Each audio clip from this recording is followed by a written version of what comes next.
नमस्कार। केमिस्ट नाम की ऑनलाइन क्लासेज में आपका स्वागत है। हम पढ़ रहे थे यहाँ पर इलेक्ट्रोकेमिस्ट्री का लेक्चर 1 हो गया था और आज अपन पढ़ने वाले हैं इलेक्ट्रोकेमिस्ट्री का ही लेक्चर 2। इलेक्ट्रोकेमिस्ट्री के लेक्चर फर्स्ट में अपन ने कुछ बेसिक आइडियाज के बारे में चर्चा करी थी। आज अपन बेसिक्स के साथ साथ में फिर इसको इलेक्ट्रोलाइटिक सेल की तरफ लेकर के जाने वाले हैं। मैं कह रहा हूं कि आपको इलेक्ट्रोकेमिस्ट्री यदि स्ट्रॉन्ग करनी है तो आपको बेसिक आनी बहुत जरूरी है। इसलिए कल अपन ने कुछ कंसेप्ट पढ़ लिए थे इसके बेसिक के लेक्चर नंबर 1 में, और लेक्चर 1 से ही शुरू करना है अपने को।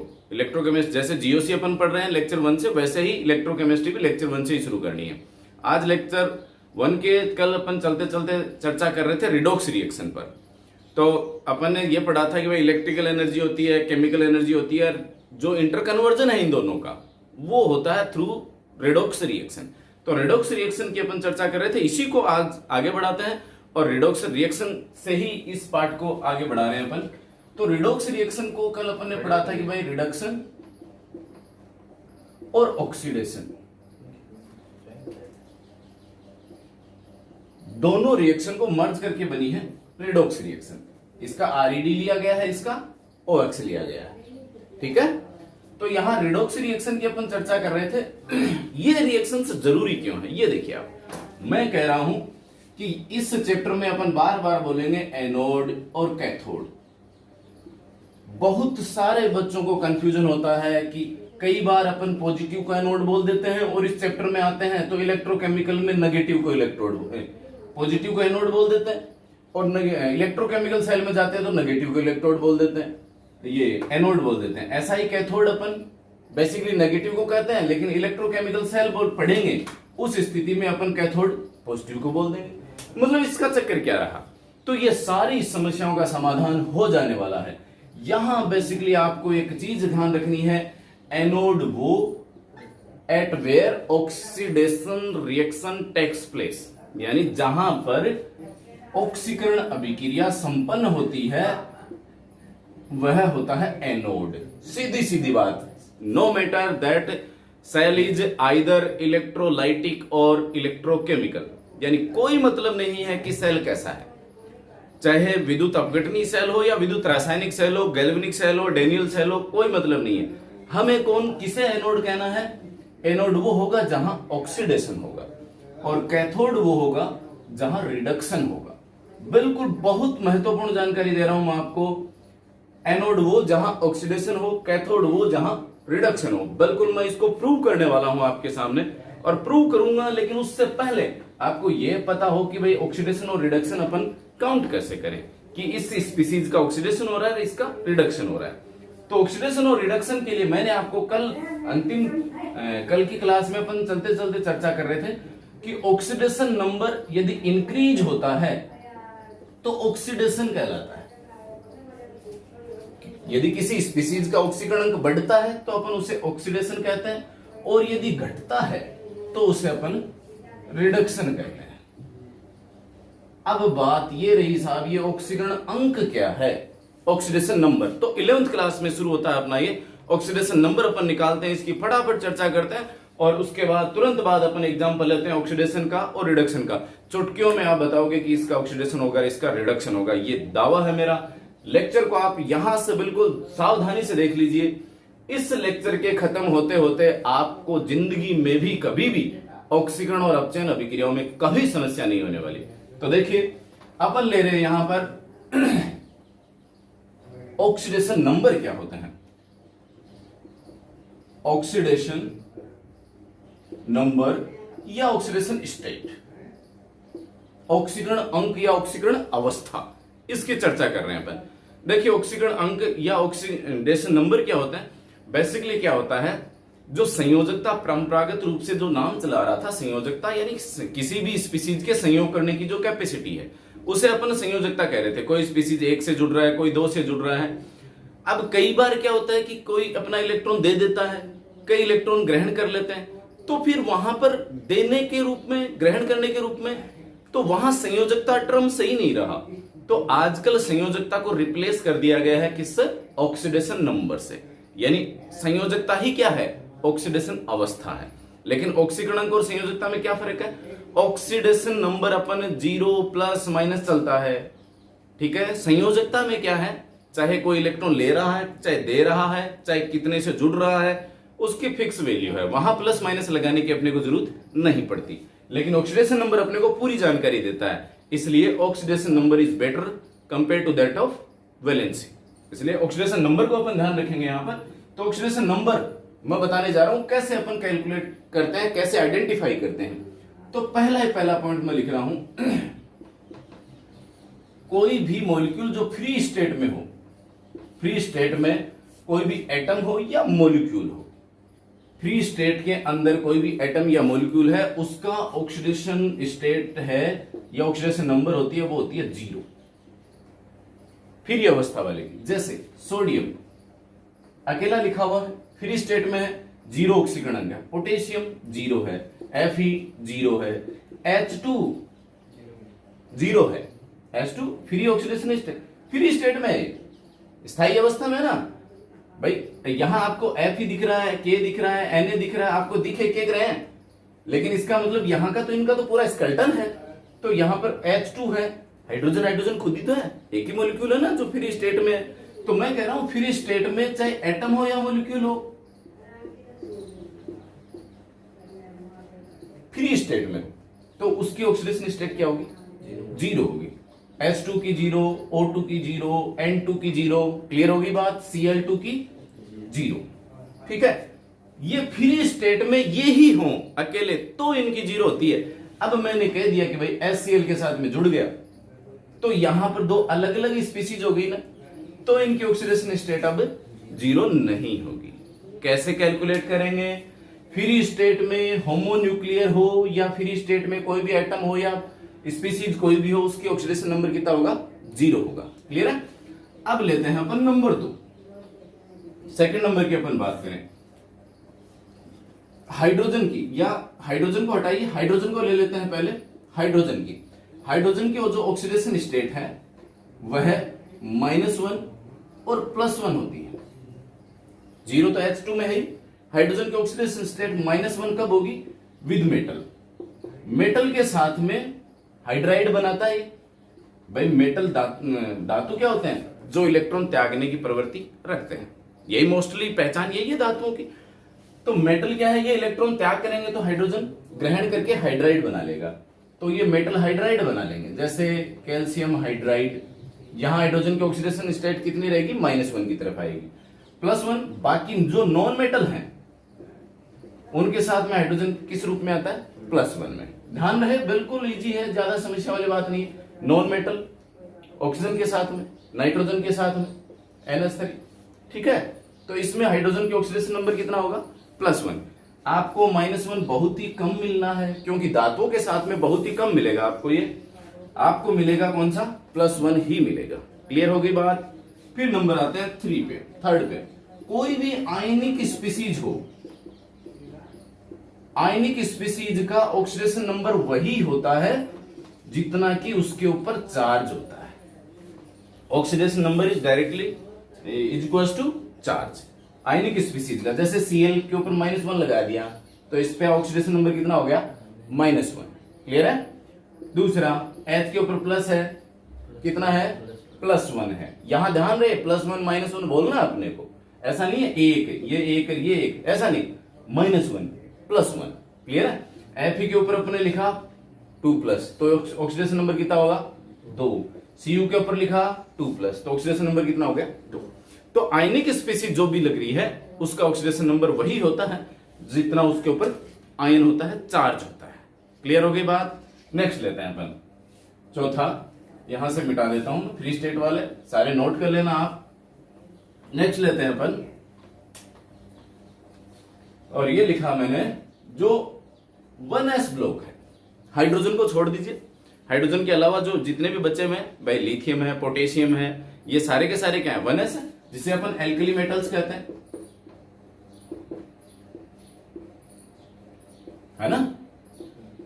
लिथियम है, सोडियम है, पोटेशियम है, रुबीडियम है, सीजियम है, और फ्रेंशियम। फ्रेंशियम की तो बात नहीं करेंगे, फ्रेंशियम क्या है, फ्रेंशियम है रेडियो एक्टिव एलिमेंट होता है, यानी रेडियो सक्रिय पदार्थ होता है, इसलिए इसको तो स्टडी में नहीं ला रहे, अपन इनकी चर्चा कर रहे हैं।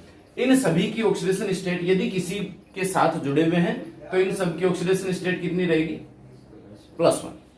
ठीक है भाई, हाइड्रोजन संयोजी कोष में कितने इलेक्ट्रॉन है इनके, एक एक ही तो है संयोजी कोष में इलेक्ट्रॉन, एक हटाएंगे और नोबल गैस के जैसा इनका इलेक्ट्रॉनिक कॉन्फ़िगरेशन बन जाएगा। तो इन ये कितने इलेक्ट्रॉन त्यागते हैं, +1। तो इन सब की ऑक्सीडेशन स्टेट हो गई +1। फिर एल्कली अर्थ मेटल की अपन बात करें, एल्कली अर्थ मेटल की अपन बात करें जिसे अपन 2s कह रहे हैं, कौन से, बेरिलियम, मैग्नीशियम, स्ट्रोंशियम,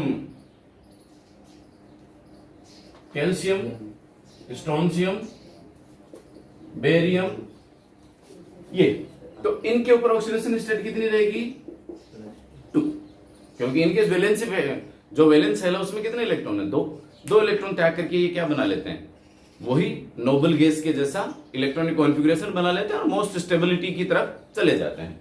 तो ये रहा अपना एल्कली अर्थ मेटल का। इसके अलावा फिर तीसरा आपको मिलता है ऑक्सीजन का इलेक्ट्रॉनिक, ऑक्सीजन के ऊपर कितना ऑक्सीडेशन नंबर होगा। तो जनरली आपको क्या करना है, जनरली ऑक्सीजन के ऊपर लगेगा भाई, ऑक्सीजन के वैलेंसी कोष में कितने इलेक्ट्रॉन है, 6, तो कितने चाहिए, 2, तो ऑक्सीजन पर कितना चार्ज आएगा, -2। लेकिन ऑक्सीजन का -2 से 0 और +2 तक इसका ऑक्सीडेशन नंबर हो सकता है। ठीक है, कैसे होगा, सामान्यतः आपको क्या करना है, 99% केसेज में -2 रखना है ऑक्सीजन का। लेकिन यदि परोक्साइड में हो, H2O2 हो, तो इसमें ऑक्सीडेशन नंबर कितना होगा, -1 होगा। यदि सुपर ऑक्साइड की अपन बात करें, KO2, तो इसमें होगा +½ होगा। क्लियर है बात, सुपर ऑक्साइड में कितना रहेगा, +½ रहेगा। ये रही अपनी कुछ एक चर्चाएं जिसके कि इलेक्ट्रॉनिक जो कि आपको ध्यान रखना है कि भाई इसमें इलेक्ट्रॉनिक विन्यास ये है, सॉरी इसका जो ऑक्सीडेशन नंबर है वो इतना होता है। अब देखो कुछ एक इलेक्ट्रॉनिक ऑक्सीडेशन नंबर अपन ज्ञात करते हैं। अभी जैसे देखते हैं अपन H2O2 की अपन बात करते हैं, इसमें ऑक्सीजन H2O2, ठीक है। मान लो आपको नहीं पता, हाइड्रोजन का तो पता है, हाइड्रोजन पर एक प्लस है, ठीक है।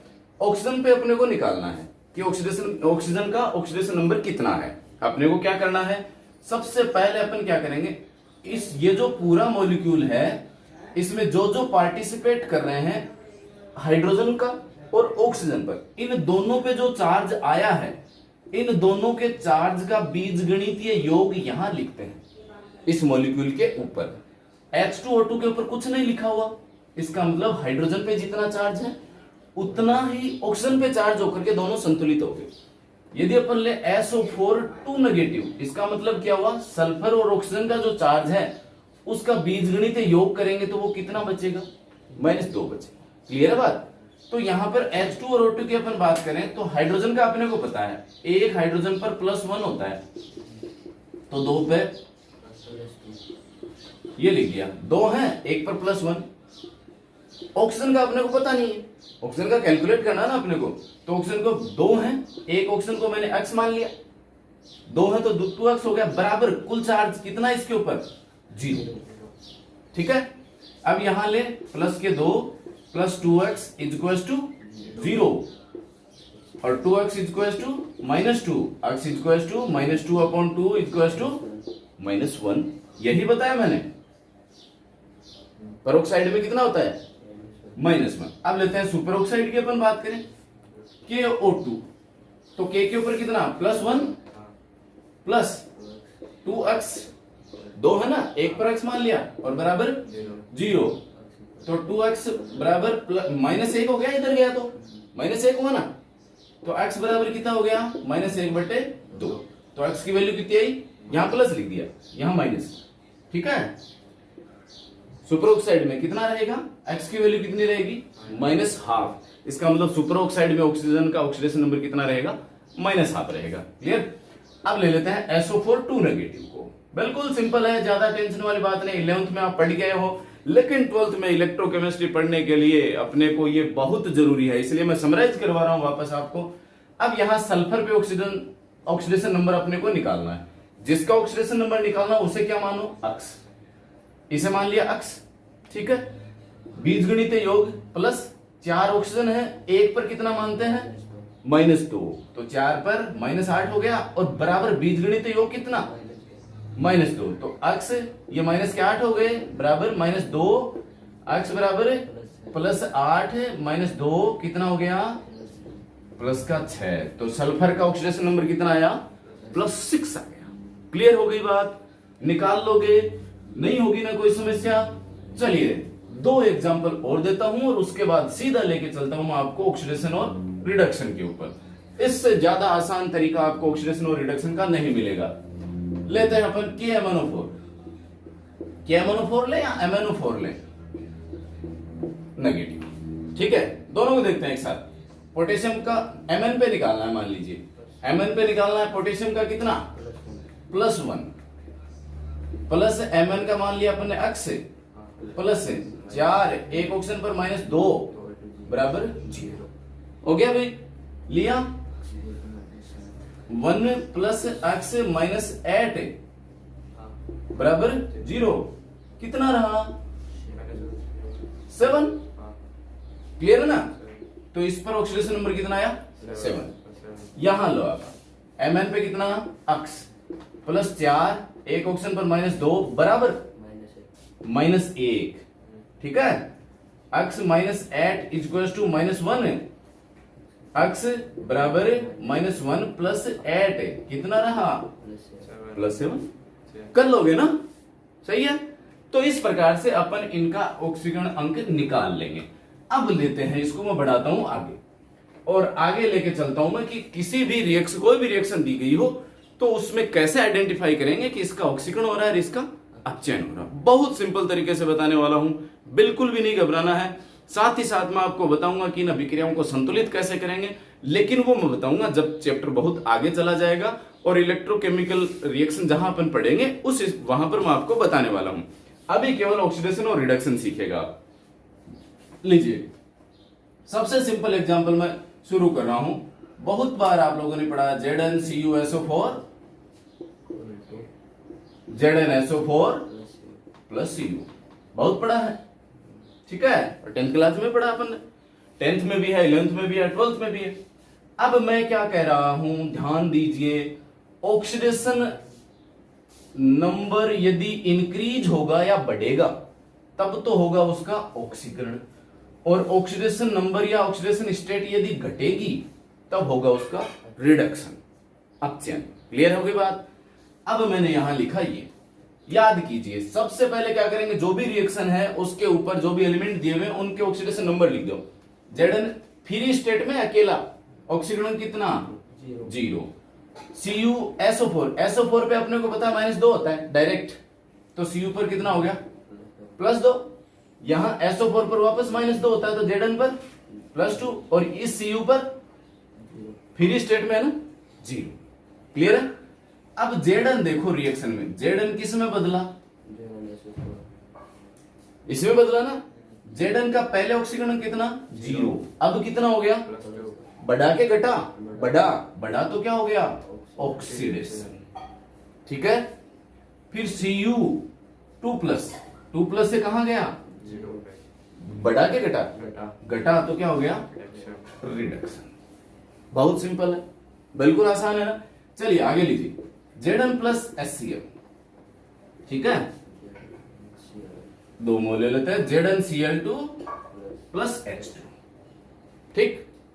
एग्जाम्पल बोलिए, जिंक के ऊपर ऑक्सीकरण अंक 0, हाइड्रोजन पर +1 होता है, पता ना अपने को, Cl पर -1, हेलोजन जितने भी उन पर कितना, -1 ले लिया आपने। Zn पर अब बोलो, एक Cl पर -1 है, अब अक्स वक्स निकालने की जरूरत नहीं है, सीधा ही पता चलेगा अपने को। 1 पर -1 है Cl पर, 2 पर -2, तो Zn पर कितना, +2, सीधा ही तो हो गया ना। और यहां H2 पर 0। अब बोलो Zn किस में गया, 0 से ऑक्सीकरण, अपचयन, ऑक्सीकरण, बढ़ाना। हाइड्रोजन है +1 से कहां गया, 0 पे, तो क्या हो गया, घट गया, हो गया रिडक्शन। क्लियर हो गई बात। आगे फटाफट लेते हैं 5-4 एग्जाम्पल और उसके बाद बढ़ाते हैं इस चैप्टर को इलेक्ट्रोलाइटिक सेल की तरफ। इन एग्जाम्पल्स के द्वारा और सीखते हैं अपन किसका ऑक्सीकरण हो रहा है, किसका अपचयन हो रहा है। Cr2O7 नेगेटिव, Cr2O7 नेगेटिव में देखिए एक ऑक्सीजन, अब शॉर्ट में करना सीखिए आप। क्रोमियम पे कितना प्लस आता है भाई, एक ऑक्सीजन पर -2, 7 पर -14, ये बराबर कितना आएगा -2। यहां कितना लिया 2x, कितना आ गया 14, इधर गया प्लस का हो गया 12 हो गए, 12 में 2 का भाग दिया कितना आ गया 6। एक क्रोमियम पे 6 आएगा। ऐसा ही आप यहां बताइए कितना, एक ऑक्सीजन पर -2 तो 3 पर -6, ठीक है। -6 में 2 गए, कितने बचे, -6 में 2 गए +4, ठीक है। फिर यहां क्रोमियम कितना +3 है, तो यही इसका ऑक्सीकरण। फिर यहां ये सल्फर, एक ऑक्सीजन पर -2, 4 पर -8, -8 में 2 गए -6, इधर गए +6, हो गया, निकालोगे आ जाएगा आराम से। अब बोलिए क्रोमियम 6 से कितने पे गया, बढ़ा के घटा ना, तो रिडक्शन हो गया। SO4 2 नेगेटिव 4 से 6 में बढ़ा तो हो गया ऑक्सीडेशन। चलिए आगे वापस क्रोमियम पे 6 आ ही गया, आयोडीन पे -1 है ही, दिख रहा है अपने को, क्रोमियम पे +3 है ही, यहां आयोडीन पे 0, I2 है ना फ्री स्टेट में, तो 6 से किसमें 3 में रिडक्शन घट गया ना, और -1 से किसमें 0 में, -1 फिर 0 फिर +1 बढ़ा ऑक्सीडेशन। फिर MnO4 नेगेटिव 4, 1 पे -2 तो 4 पे -8, -8 में 1 कम करो -7, उधर ले गए +7। Br पे -1, यहां +2, यहां 0, 7 से किसमें 2 में घट गया रिडक्शन, -1 से किसमें ऑक्सीडेशन बढ़ गया। लीजिए यहां पर कार्बन पे भाई एक हाइड्रोजन पे कितना, एक हाइड्रोजन पे लेते हैं +1, 6 पे +6, तो +6 तो यहां प्रत्येक केस में बांटो -3 +1, ऑक्सीजन पे 0, यहां कार्बन पर एक ऑक्सीजन पर -2 तो 2 पर -4, तो इस पर कितना हो गया +4, हाइड्रोजन पर +1, ऑक्सीजन -2 है, कोई दिक्कत नहीं। कार्बन बोलो किसमें -3 से बढ़ा के घटा, बढ़ गया तो हो गया ऑक्सीडेशन। फिर ऑक्सीजन कितना 0 से -2 घट गया, क्या हो गया रिडक्शन। तो आई होप आपको ऑक्सीडेशन और रिडक्शन बहुत अच्छे से समझ में आ गया होगा। लीजिए अब इस चैप्टर को और आगे बढ़ाते हैं।